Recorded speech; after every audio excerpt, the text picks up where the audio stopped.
Hello everybody, this is The Organic Guy coming live from BIOFACH 2022 in Nuremberg, Germany. This is the summer edition. Right now I'm super excited to be joined by Miss Niki Ford of Australian Organic Limited.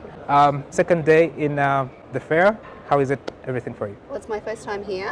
It's been an exciting couple of days, lots of discussions, not a lot of Australian people here, so I think it's been quite a novelty for many people to see us. But there's been a lot of great sessions, a lot of great content, learning a lot today about the United States, but yesterday very much a lot about the EU and the market opportunities here. Interesting. So recently I saw you celebrating your 35th birthday as Australian Organic. So can you sort of let us know how has been your journey through all those years? I mean, when you look back, some of the steps you've taken, how has the journey been?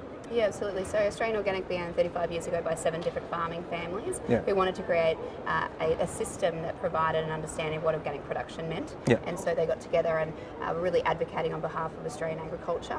Over the time, certification systems and standards were developed, of which we own Australian Certified Organic. And then after that, the Australian government developed their standards. So for 30 years, our anniversary for our birthday coincided also with 30 years of the Australian Commonwealth anniversary. There has been a system within Australia. Our organisation has been advocating on behalf of better management and understanding greater standards, and Australia is very close to having a domestic regulation in place in the coming couple of years. But for us it was very much a pivotal moment to celebrate the successes we've had with government in the last 4 years and how close we've been able to develop the relationships and bring the industry together. Okay, so talk me through the relationship with your government. So the government hasn't always been on board, so at least formally in terms of legislation, but that's something you've been working on the background, I understand. So how has it been the process, and now the government sort of seeming embracing some of the things that you're doing in the organic movement? Yeah, absolutely. So up until sort of 4 years ago, the industry didn't have a single voice, which is why our organisation demerged from owning the largest certification body in the country. And so while we still have a working relationship with that organisation, we're completely separate. And the reason why we did that is so that we could work with government one-on-one and not have a commercial component. While we're a not-for-profit organisation, it really was seen as not being for industry if you're attached to one of the entities. So since we demerged 4 years ago, we've been working with all industry and working really closely with government for them to realise the opportunities that lay at hand for Australian exporters in particular, but the domestic consumers as well, to have a consistency when it comes to what organic means in Australia. Australia is the last developed country in the world to not have a consistent standard, while over 3,200 operators do voluntarily choose to be organic in Australia.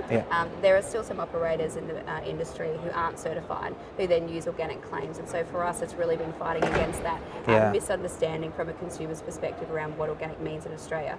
Anything that is exported from Australia has to be certified organic. It just doesn't have to be in our country, and that doesn't make any sense. So look, our government recently changed.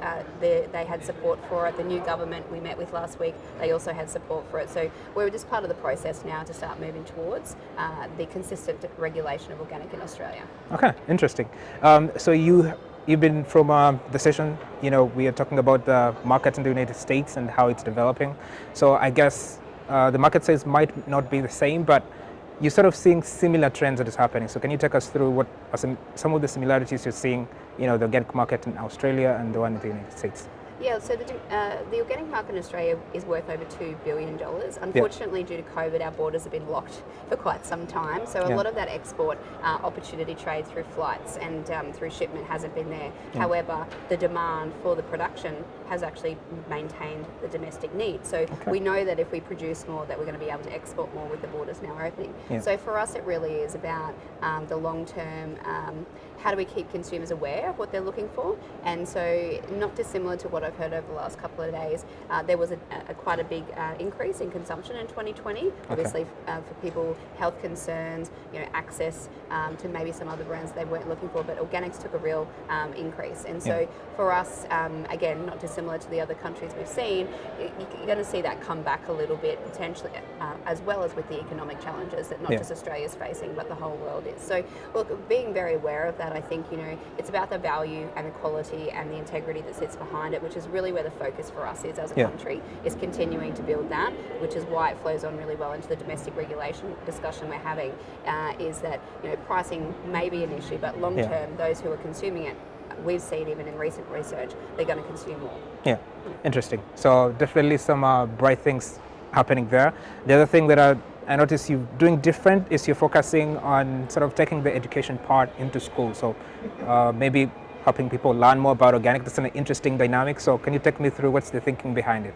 Yeah, absolutely. So you can't change behaviour around consumption unless you start with education. And so 2 years ago, we actually redeveloped our schools program called Australian Organic Schools. And it's a free program that teachers and students can download and access Australian curriculum approved content. So from preparatory years all the way through to grade 10, and help kids understand what is different about organic agriculture systems. So less chemicals, different, for example, poultry needs from cage to free range to organic. There's certain practical exercises that the teachers can take kids through so they understand. And it's not an anti-organic discussion, it's just about awareness and helping people understand from a kid's point of view, which is often the entry. And mothers are always often giving their children organic, so then when the kids are old enough to learn about it, they can understand the value of it.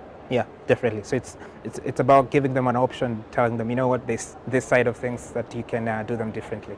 Absolutely, and I think that's where the long-term future will demonstrate people having the ability to have choice, and I think that's the most important part. Yeah. The last thing, I mean, what sort of message would you have for the organic movement, especially in Australia, when you look forward? Is there some of the trends that you're seeing, you're looking forward to, some of the things that you're anticipating that may happen in the the coming few years, 5 to 10 years? Yeah, look, I think the biggest message, and we were talking about this last week in our conference, is about truth in labelling and really owning what is on your packaging. And I think from a marketing perspective, it couldn't be more important in Australia because of that inconsistency. But even when we do get the regulation, that's still a strong message regardless of organic. Consumers are smarter than ever before. And that whole value proposition is no longer just what's printed on your package, it's actually what you as a brand stand for. And if you're not going to live that value as a brand, I think consumers are going to be able to know that you're not really truly who you are, and you're not what they're buying isn't the value for money proposition that you think it is as a marketer. Yeah. Okay. Thank you very much for sharing us with all that information. I can see you have a lot of things that you can talk about the organic movement in Australia and indeed across the world.